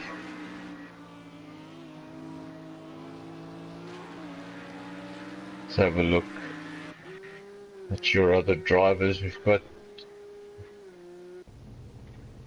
Muna is in the pit, so just take note of that little pit. That's Judge. That's Judge. Judge has Found the monster livery again. Again, the Porsche not looking too fantastic. But the Porsche is still serving him well. Bumper probably wasn't designed to do that, but yeah, he just needs to stay in this race. You see a whole handful of points available to him. Winner's still in the pits. Ooh, must be lots of damage there. Judge won't be able to capitalize because he's a little too far behind, but Winner's going to have to come through all of those AI again if he can, well, if he can catch them.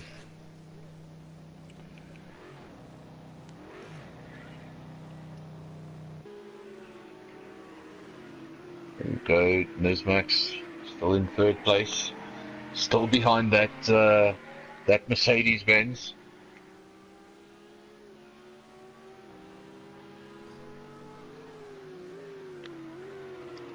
I think he's just managing fuel, managing tire wear, and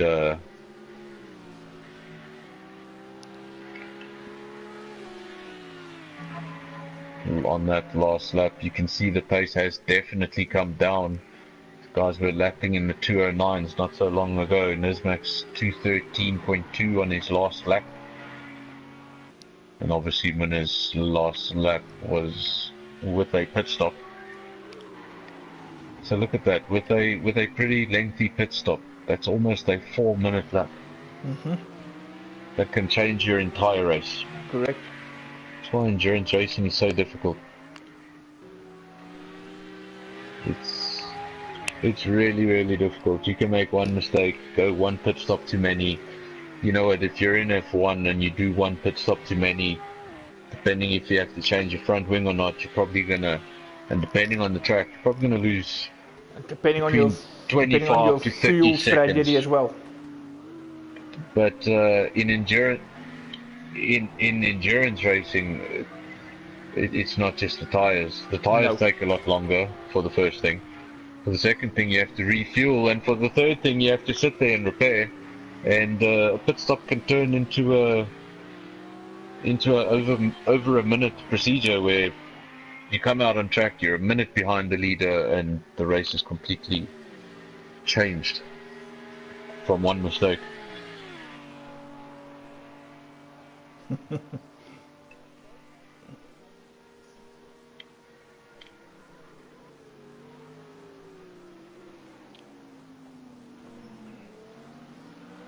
Bit of contact there. AI gets away with it. So obviously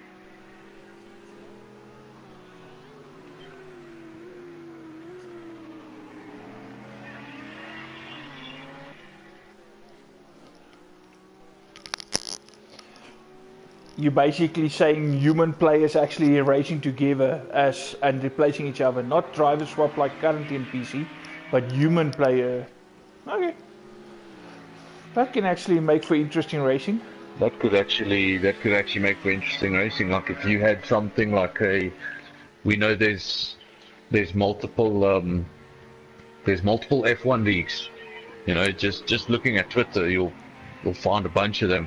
Ooh. And if you could create basically into second place, create a full grid of these guys, but you make teams. You make team this, team that, and however many drivers drive during that 24-hour race or 10-hour race or whatever, and could be quite interesting. Like if you had a team TND, and 4 or 5 of the drivers had stints, it could be quite interesting. Except everyone. Actually, no, Gav, it's a terrible idea. I just no, Gav. You know what, Gavin? I just know. Listen, before you explain anything, I'm going to interrupt you because I just thought of this whole concept in my head, and this is what I came up with. Okay, it sounds like a fantastic idea. We'll all have fun. We'll all have a little 2-hour stint or a 1-hour stint or whatever the case is. But as I was thinking of it, I was just thinking, at the end of the day, everyone's just going to be mad at Gav. Yeah, exactly. Go crashing in the barrier all the time and running out of fuel. Because he's gonna crash that car for 3 hours. Or he's gonna run out of fuel. Whoever drives after him is gonna feel pretty uninspired. Nobody's gonna Just be. joking, Nobody wants to be teammates with Gavin. If I can't Gav bash you on the track, I must do it. We must do it here. Absolutely. Just have a look. This is where Nismac will take the lead. Yeah, the lead car coming in. Nismac will. Yeah, Nismac retakes the lead. Nismac's now back in the lead of the race. Now we'll see what that gap is at the front. You see that AI that Munna had issues with, and Nismac took a long time to get past. He has not stopped yet, so he's moved up to second. Let's have a look when this AI comes out of the pits, and we can see what kind of a gap. Gap currently 3.6 seconds. There's Max open track ahead of him. Jacob Oepshat Satterfield. Mr. AI behind him, so I don't think he's stressing too much about his mirrors. He manages his pace. Those cars shouldn't come anywhere near him. Just under 4 seconds now. Munna comes over the hill there. It's actually an awesome shot, that. Currently in 10th place on your timing screens. Not having the best of days, a race of a lot of mixed reactions. Went for it into turn 1, gave it everything. He really wanted to be in the lead at the end of turn 1, and there was a bit of contact, and then obviously led the race a few laps later, and just running wide and taking Devon with him, giving Nismax the lead of the race. He was in third at the time. Correct. So it did come down to a mistake. Just under 28 minutes left. Who cracks first? Makes the mistake first. I think we just have the three of them. If I'm right. Yeah, it's 3. Devon didn't. But Judge the Munna and Nismax. The Judge, the Munna and Nismax, that's right. So that's first, second and third. So the Judge can potentially pick up a podium, or at least points, third place worth of points. It's going to be a decent bag of points. Oof. Nah, he just runs wide there. Absolutely, I think they've spent it already. So the car looks pretty good, considering what it looked like a few laps ago. Still got some damage, but still looks better, a lot better. At least he's got lights again. Well, I can't see the radiator, so that's a start. And the big plus now he's got lights, but it's almost daylight again, so the lights is irrelevant basically. He no longer needs it. No longer needing the lights as the sun starts to come up. Now it's working.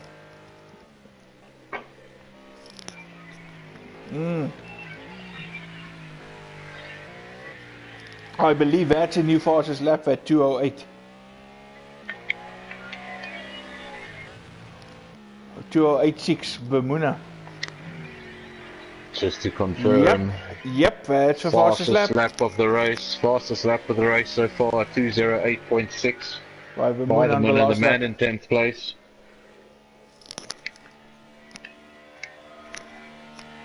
That just goes to show he's the fastest man on circuit, currently in 10th place. Race could have been very different if he was up front with Nismax right now. But they would have pushed. He's a minute and a half behind Gavin, and he's a minute and a half behind, and he's got 8 cars ahead of him. Always different with AI between you. That are much slower than him, so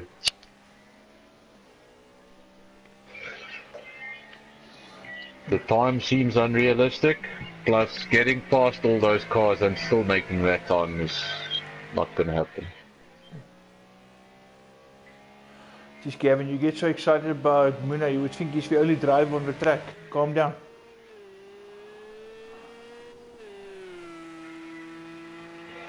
Okay. I'll let Muna know he has a fan. Yeah, no, definitely. But Gavpik is for Muna's biggest fan. Needs to sign anonymous there at the end. Oh, that was more nasty. There goes the bumper. We just got contact, live all of a action sudden of heavy that. contact, no rear bumper. No rear bumper on the back of that car. It doesn't look exposed. As pretty as it used to. But hopefully that won't affect the feel of the car too much. But there goes the rear wing. There goes the rear wing. Now it's tickets. And as I say, hopefully it won't affect the feel of the car. The wing goes tumbling. And that means now he's probably going to have to return to the pits. 7 minutes behind your leader, currently. It's obviously 7 minutes, not 7 seconds. I can't even get down the straight really in a Sorry, straight Gavin, line. The car can't lose him. He's still in the car. But he's losing the car.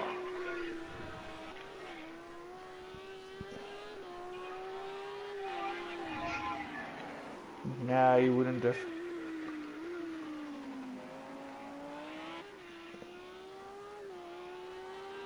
Just over 20 minutes remaining. We are in the final third of this race. Not a lot of battles on track, unfortunately. Leader is out in front, all by himself, 7 seconds ahead. His only challenges for the time being. Mr. Director, just on board shot.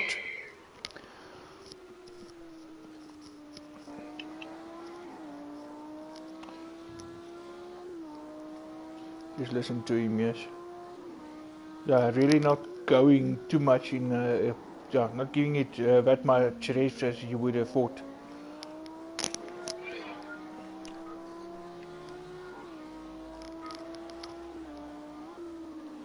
Of course, just putting another lap on the judge as well.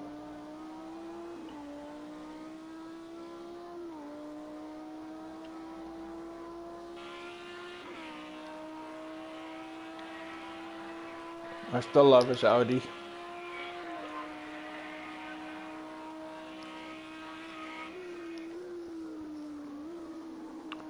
And funny thing, a couple of races ago he suggested this car a couple of races ago. Nobody wanted to go for it.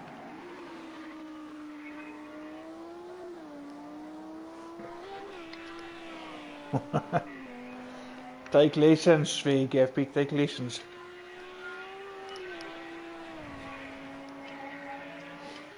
No, you don't need to.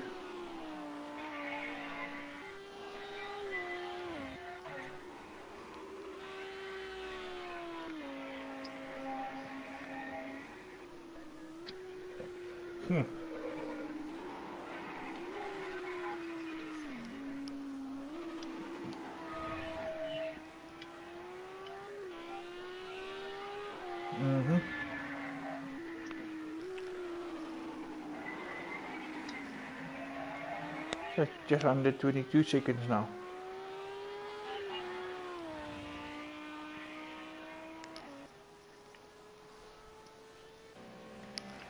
Going back to the Muna in 10th place. Hasn't really been able to make any progress on the AI cars ahead of him. He's actually coming up to 1 now. Not too far behind. Should catch up to him in the next lap and a half. But will he just remain in 10th for the final 20 minutes and take that 2nd place, or will he take the effort of trying to get past some of these guys? It's not really worth it, is it? Race just sitting in a stagnant state. Do you really want to get past an AI and risk damage to your car when you know the AI will not take your points?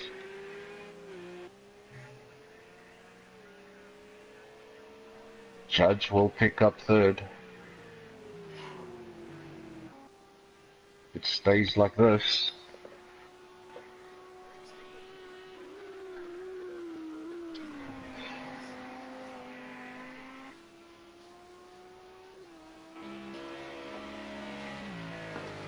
Well, we know that if Gavin was director, it would just be Munner on track.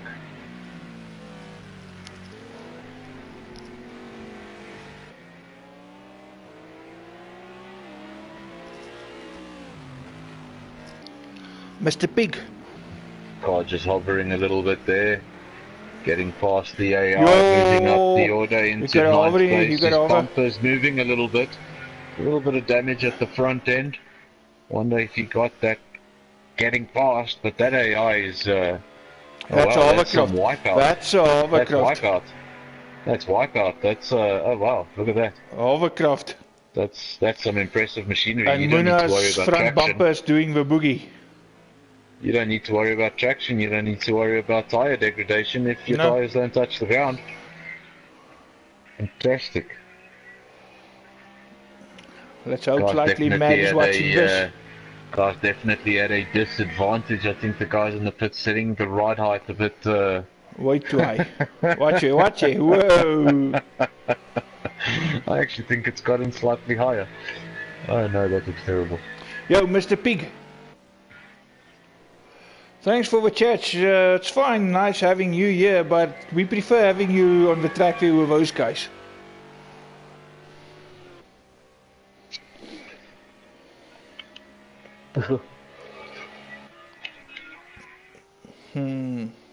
Nismax. I think Nismax might also be saving fuel, not wanting to stop again, because that gap is not really opening up as much. It's been hovering there at the 5-second mark for a bit. Of course, he's trying to keep it managing his pace. Yes, and make sure don't use extra fuel, and of course just keep it clean and bring it back home. When he gets to that last 18 minutes to go. Last 10-15 minutes, he'll have a look at whatever fuel he's got left in the car and decide, right, to get to the end of the race, can he push, does he need to conserve? And yeah, just 5 seconds to go.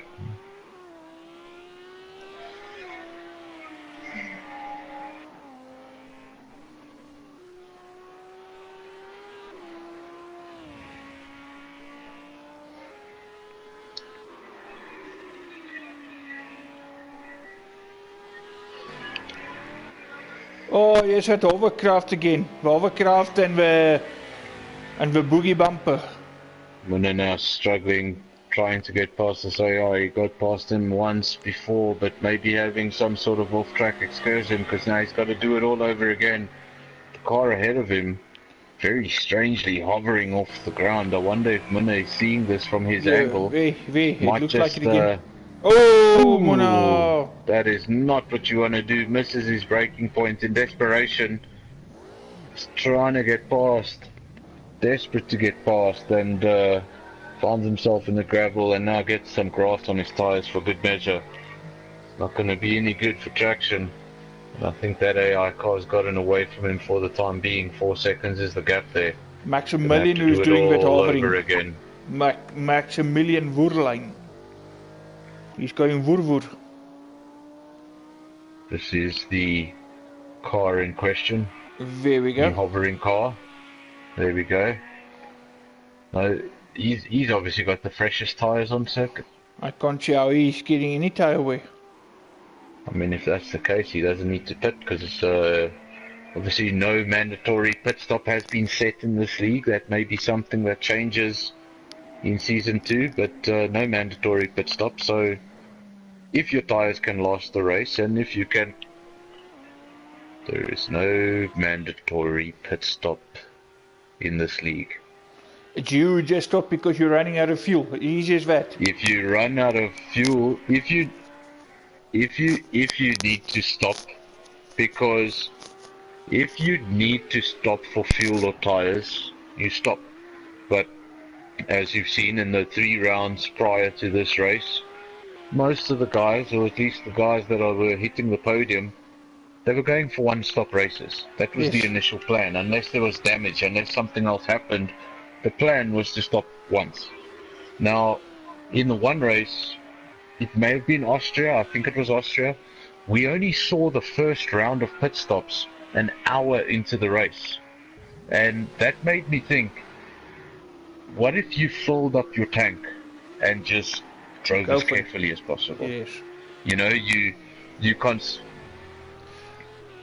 Because you do not ask, and you also do not support the stream, because you would have heard this 1,000 times before. And besides, I tend to repeat myself. And even if you say it, Mr. J-Man, the pig is not known for listening, and the pig is not a patient man.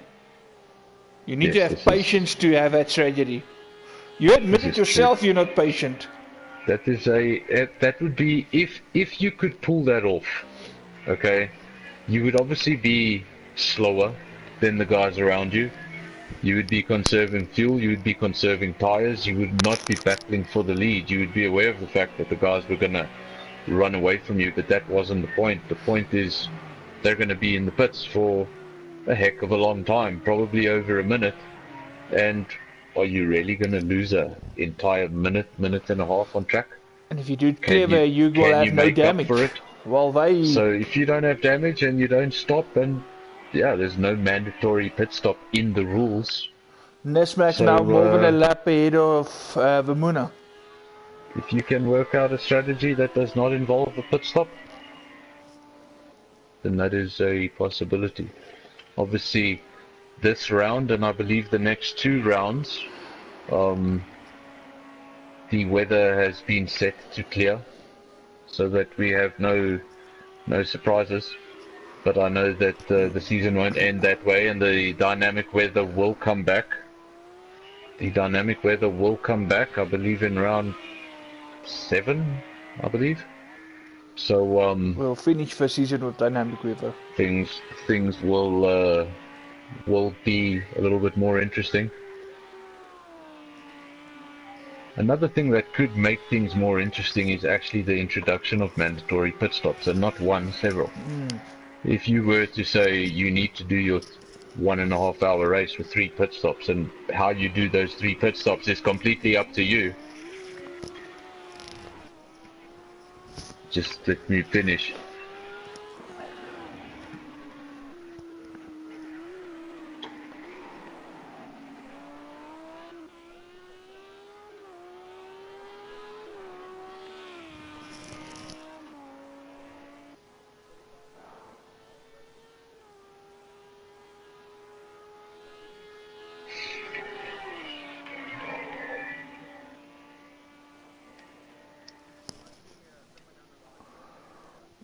Judge in the pits. Judge is currently sitting in the pits again. Obviously going in for some repairs. We saw that car not looking in the best shape. Munna still out on track, currently in 10th. He's some way behind 9th place. So don't think he's got too many hopes of catching up to the AI and taking positions, but he will finish in 2nd if he keeps it like this. Judge now emerging from the pits. Car looking a lot better. Porsche has an awful amount of parts, because they seem to have panel beated that car a few times. There's Matt still your leader, just over 10 minutes remaining on the clock. Got lap times just averaging over the 2-minute mark, so 10 minutes remaining on the clock. Let's say 11 minutes remaining on the clock. Maybe another 5 laps or so. About y'all, give or take.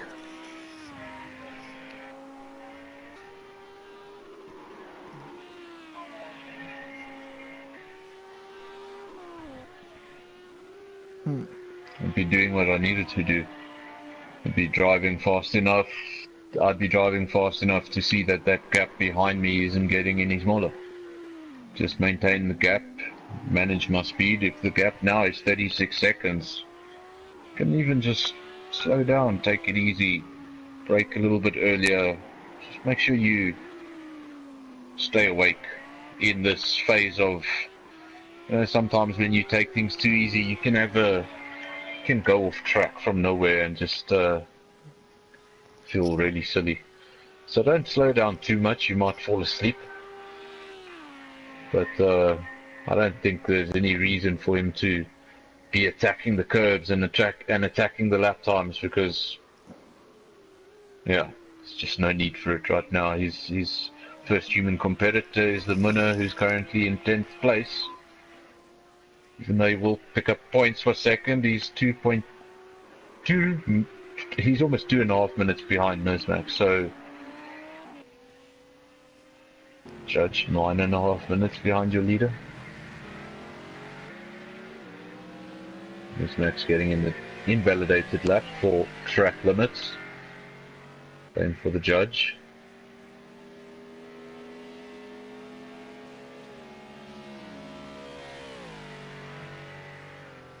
Now I can say under 10 minutes remaining on the clock. Just 9 minutes remaining. We're in the closing stages. Guys that have stayed out. Guys that have stayed out this long, they will soon get their reward.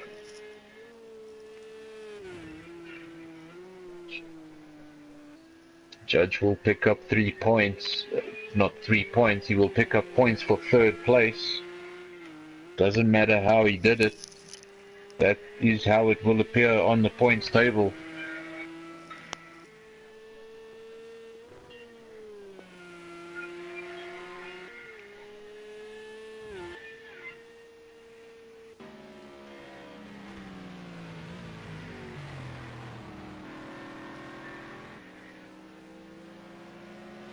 We're now coming up behind an AI.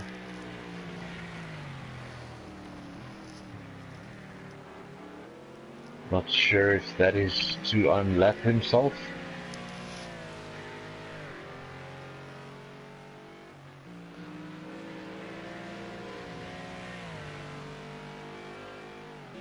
At the timing screen, Gav, look at the timing screen.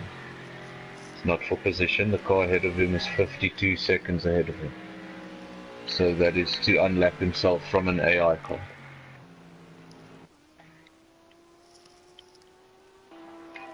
Nizmac still leads by 40 seconds. So the AI all sorting themselves out in the pit stops, and now you can see the full measure of that gap. And it's a big one. Just run away with it for the last 2 rounds. We have one of his competitors in the comm box with us today. He's not out on circuit. He hasn't picked up points today. He didn't pick up points last week. Want to be what? Not always about winning. It's not always about not.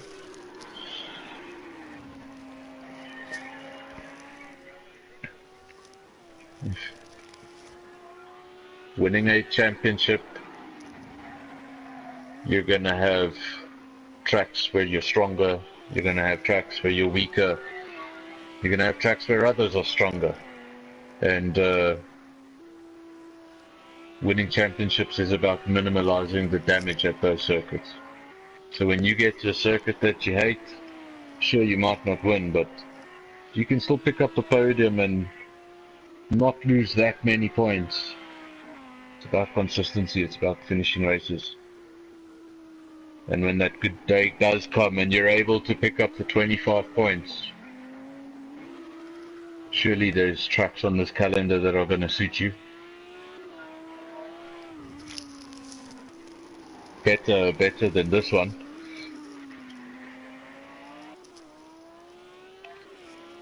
If your power had not given up on you, you would have at very least picked up points for 4th.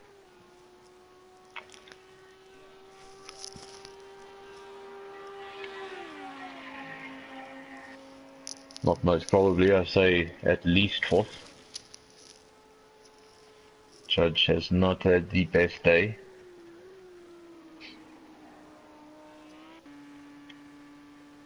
But with the retirements of Gavpig and Devon, it's going to be able to pick up 3rd place. Just had the 5 starters today. Hopefully we'll have Wazzy back next week. Another one of the fast drivers that did not appear on the grid today, and it's been missed that green Merc of his. I haven't seen it on track. Now under 5 minutes remaining. It's got a 40-second gap now. Really, we might see a very slow lap here from Nismax at some stage. If he realizes there's only a minute left on the clock and he doesn't want to do another lap, he might just slow right down. I've seen it before. I think I've seen it in this league, where the guy in the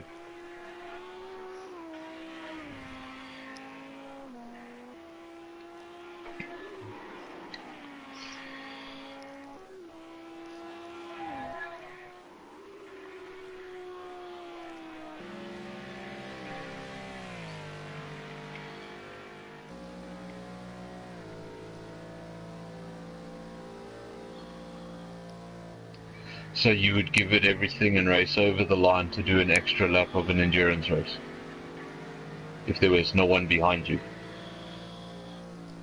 Surely if they were in a battle, they would push and they might actually get an extra lap out of this race. But I'm just saying, if he's alone with a 40-second gap, might see him just back right off. This actually looks like the F1 safety car. This almost looks like a formation lap. Quite the camera angle. Yeah, get a better look of that at this car. It really looks like a safety car. It's not this one, definitely. It's the car in front of Munna that he's trying to unlap himself from. And it's this one.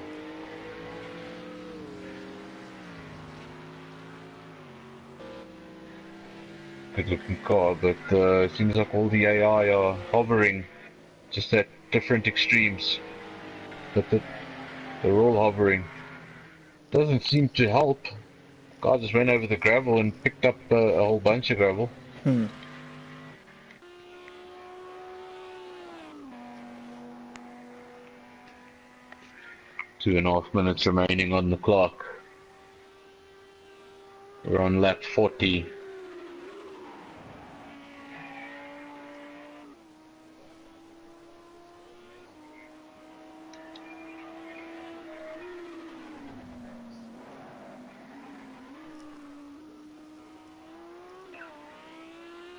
We'll probably still get over the line now and have to do another lap.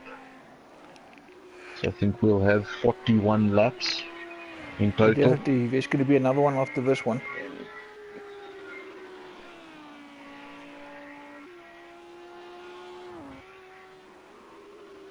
Why would you say that?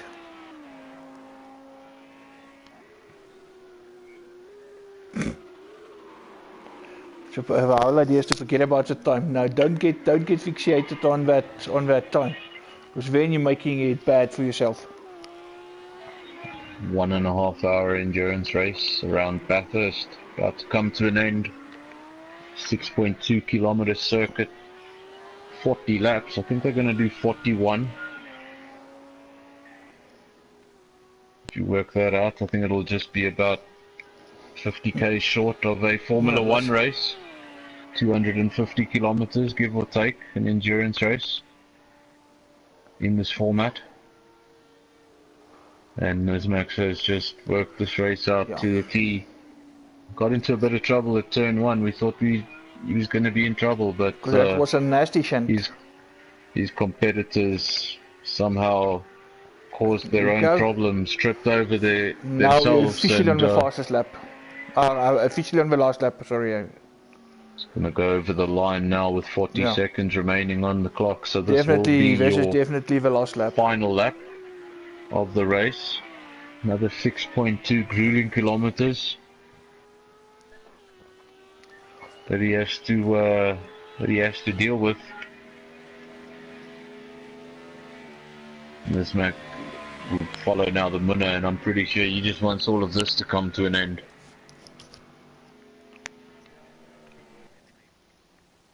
His own worst enemy. Judge going awfully slowly on the straight.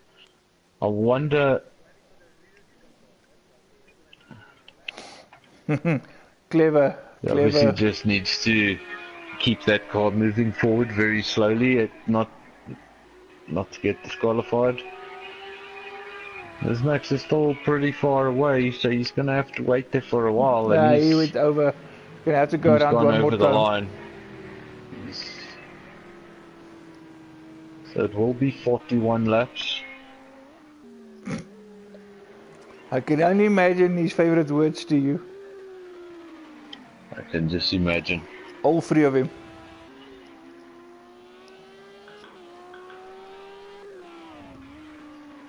So Yeah, I'm exactly. remaining.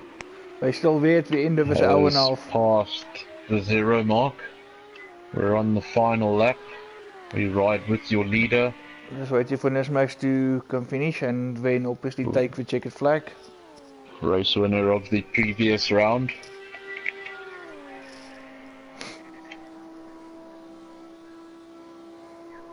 I can imagine. No. No, we don't do interviews here. If the guys want us to do interviews, we'll do interviews, but we're not just gonna invite someone to the party chat randomly and interview them online. Some guys don't like it. But I'll just wanna if the guy, here we go. Nismax coming over the fine. Gavin, please. Calm down. Okay, Nismax going over the line now. Well done, Nismax. And that's now 3 straight victories. Three straight victories and 2 very dominant ones. And it's going to continue to dominate this championship. Obviously, Muna did pick up points for second place. So he was able to not to get, I think. But as the Pig said himself, this guy's finished, which is a very technical track, very difficult. Any idea where we head to next week? I must be honest, I haven't looked at the calendar.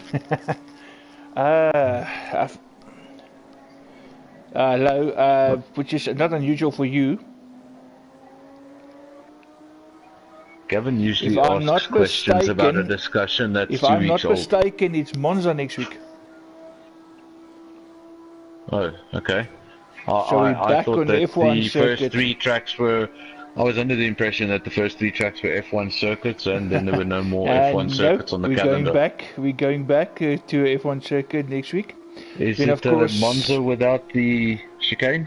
I'm not sure about that. I just got it as Monza. It doesn't say chicane or no chicane. Could be interesting. Obviously, with the chicane, it's going to be quite a mission to get. And of course, to get these cars through it. I can't wait for the second last race and the last race. Second last, of course, Imola, old F1 track, which you don't see these days anymore. And of course, last race of the season will be Laguna Seca.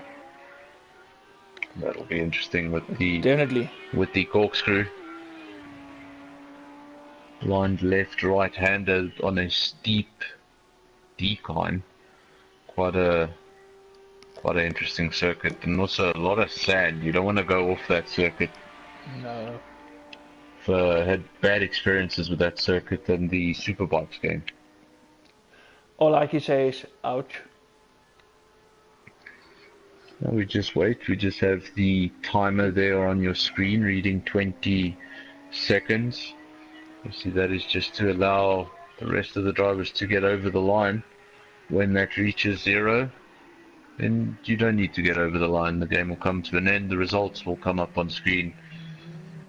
But just finishing with 3 human drivers. Nismax winning the race. He's actually coming into the pits there, and that's the end of it. So